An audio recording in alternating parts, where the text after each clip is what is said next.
Good afternoon, everyone. Shalom, I'm David Mencer, spokesman for the National Public Diplomacy Directorate in the Prime Minister's office. Today it's Thursday, May the 8th, day 580 since the October 7th atrocities, but also 80 years since VE Day, the day the Nazi regime, history's most evil machinery of genocide, was defeated.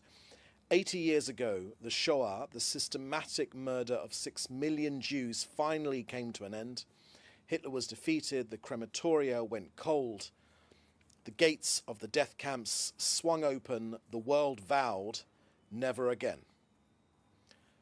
But 80 years, unfortunately, is not such a long time. Today, in Europe, in Germany, where the final solution was born, Jews are again afraid to wear a kippah, from the left to the right, from radical Islamist extremists.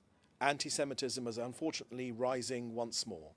That's not just a tragedy, it's a betrayal of the memory and of morality and of the vow never again. So while Israel honors and remembers the sacrifices made on the altar of freedom, Israel also ensures that never again is not just a promise, but for Israel it's a policy. For Israel, it's backed by strength, and for Israel, it's upheld with resolve, and for Israel, it's heard by every enemy of the Jewish people, wherever they may be. Next, on the threat across the Syrian border, Israel won't allow the transfer of forces and munitions south of Damascus. These attempts have been thwarted. Why? Because they threaten our citizens and our armed forces. IDF forces are defending the Druze villages in southern Syria, and I can share with you, as announced today, that Israel has begun operating a forward mobile triage facility in southern Syria near the village of Hadar. Israel is supporting the Syrian Druze population and will ensure their safety. Next, on the situation in Gaza, let me be clear with you about the humanitarian situation in Gaza. Gaza doesn't face a humanitarian crisis, it faces a Hamas crisis. Hamas steal the aid, they prolong this war, they are to blame. Israel's experts are in constant coordination with international partners to monitor and improve the humanitarian situation. Hamas has seized control of over 25,000 aid trucks that entered Gaza during the hostage release pause. This aid was meant for civilians, for Gazans. Hamas stole it. Now, Israel is actively exploring mechanisms to ensure the future aid reaches only those in need and not the Hamas terrorist regime. All the while, Hamas can end this war and ease the suffering in Gaza today by releasing the 59 hostages they still hold and laying down their arms. Until they do, the entire population of Gaza remains a hostage of Hamas. Hamas alone bears responsibility for this crisis. Hamas could end this war tomorrow. They could release the hostages and lay down their arms. That way the suffering will end. But Israel will not let Hamas starve Gaza and blame Israel. The world must see through this cruel manipulation.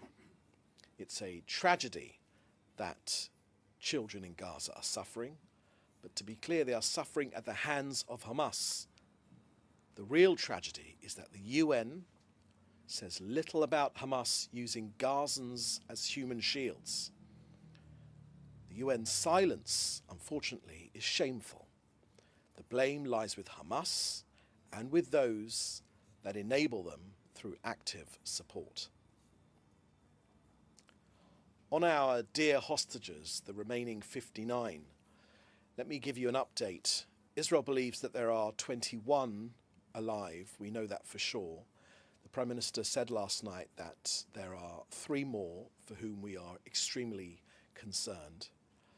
Israel will not give up. Israel will never give up. We will bring them all home. Hamas's military and governing capabilities will be destroyed, and the terror threat from Gaza will be removed, and we will not stop until these goals are achieved. This is not just Israel's war, it's also the world's battle against barbarism. And on the Houthis in Yemen, over the last number of days, they have suffered heavy blows from Israel.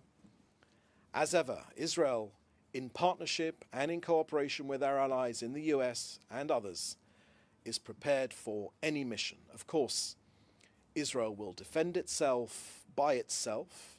Yes, the distances are great, but Israel has the capability to defend itself against these Iranian-backed jihadis.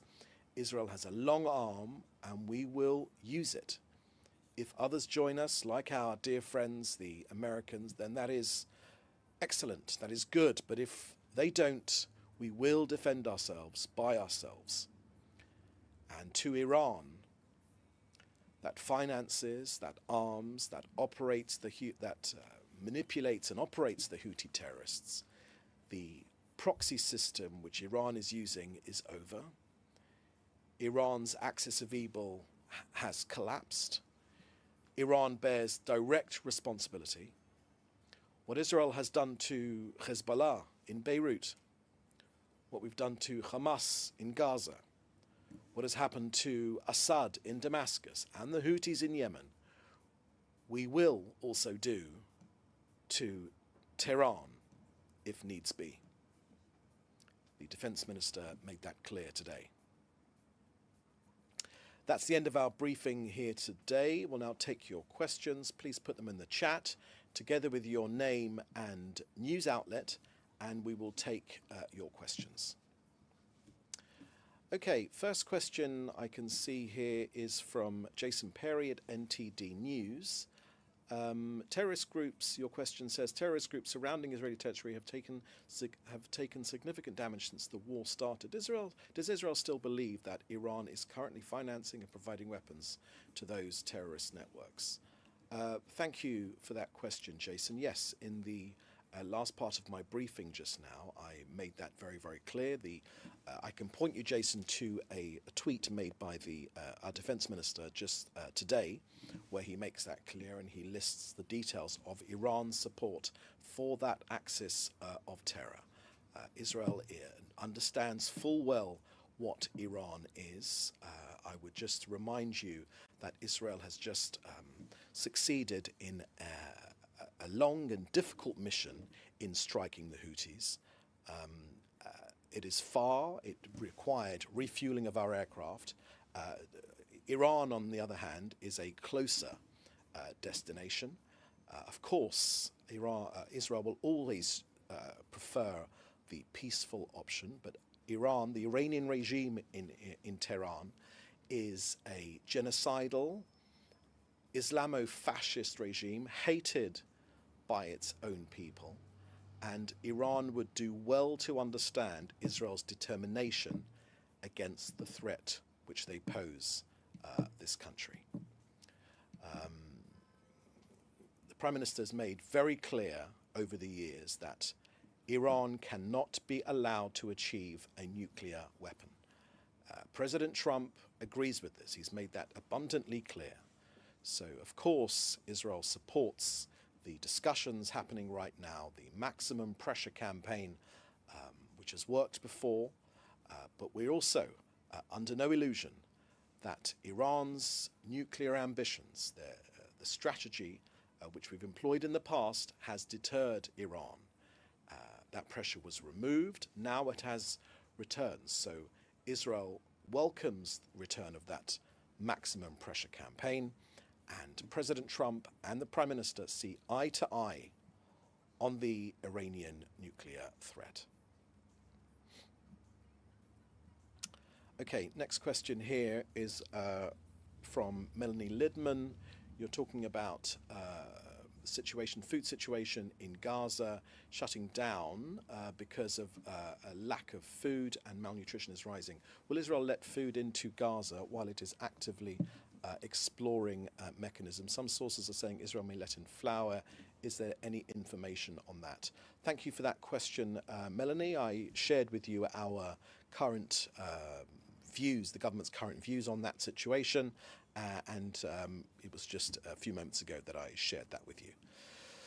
Next question here is from Nava Friedberg from the Times of Israel. You've got a whole bunch of questions here. It's quite a, I think I can see 6 questions here. Let me point out the ones which I haven't addressed yet. If we just go up a bit, there we go. Yeah, okay. You're asking about President Trump's referral to the 3 hostages, which President Trump referred to, recently. Does Israel view this? How does Israel view this comments by President Trump? Look, Nava, we've said very, very often, the Prime Minister's made this crystal clear, that we've never had a closer friend of Israel inside the Oval Office. We very much welcome President Trump's and the American people's commitment to the security and the safety and the ongoing future of this country. We see eye to eye in every single way. There is no daylight between our 2 governments because we coordinate all of our actions together. The Prime Minister referred to the issue of the hostages last night. He shared with you, as I did in my briefing just a few moments ago, that we are extremely concerned. We believe that 21 are alive. We have information for that fact, but there are 3 where we don't have that information and for which we are extremely concerned, and the Prime Minister expressed that last night. Next, you asked that the Syrian President Shara confirmed indirect talks with Israel. Who's representing Israel in these talks? What's the scope of Israel's engagement? I've got nothing to share with you on that. I've also made our situation clear on Syria and our defense of specifically the Druze community in southern Syria. You've also asked another question about Shara from Syria also claims he's pressuring allies of Israel's to halt IDF strikes in Israel. Is Israel reconsidering its military activities there? And thank you for that question, Nav. I've made our position very clear on Syria a couple of moments ago. Next, you asked, to what extent is Trump's upcoming Middle East visit influencing our operational timeline or strategic decisions in Gaza? Thank you again for that question, Nava. Again, all of our actions are, the US, Washington, D.C. and Jerusalem are working side by side, shoulder to shoulder. We are fully coordinated, we are fully cooperating, and as befits the closeness of our relationship and the shared values and also the shared threats that we face. Okay, and I think your last point here, reports suggest that the PMO is concerned that about a potential deal struck by President Trump with the Houthis, and you're asking if there's concern in Israel about that. Thank you for that question, Nava. Thank you for your 6 questions, Nava.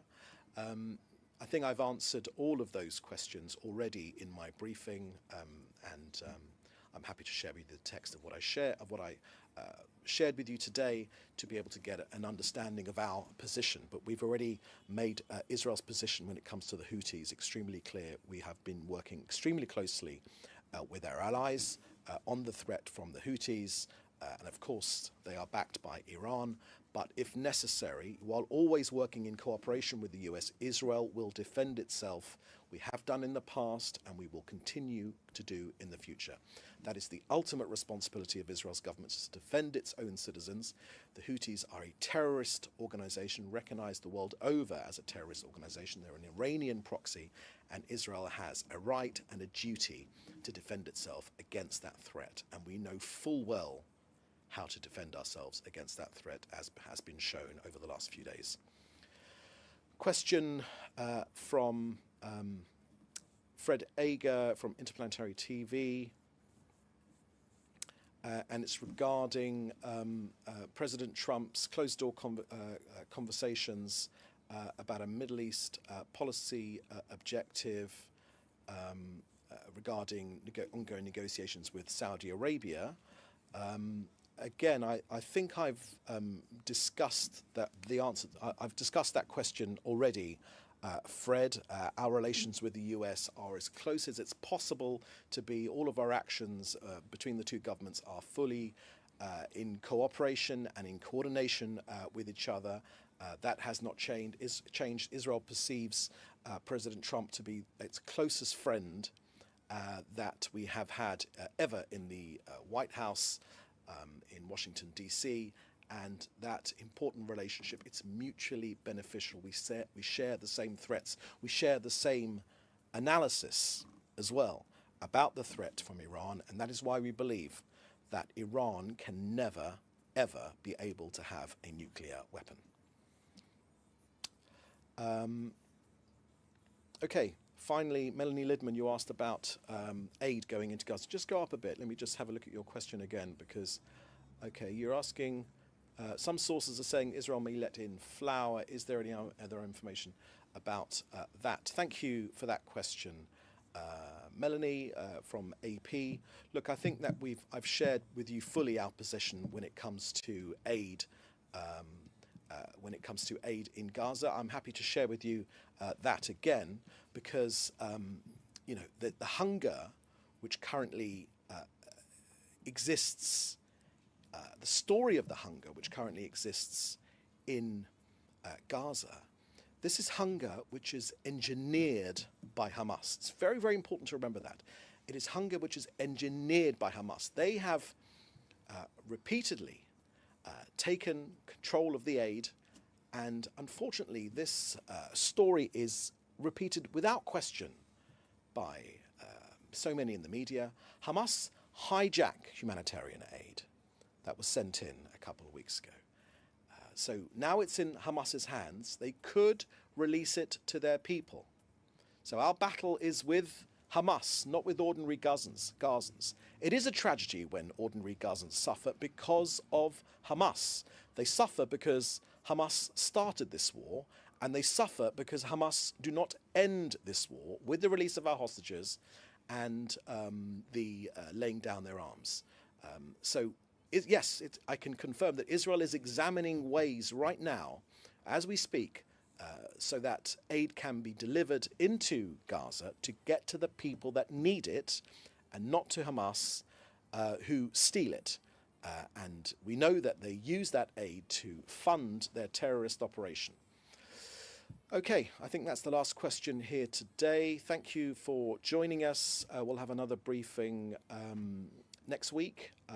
Please do stay safe. You can contact us in the usual way if you have any further questions or for an interview request. But in the meantime, we'll see you next time. Thank you. Bye-bye.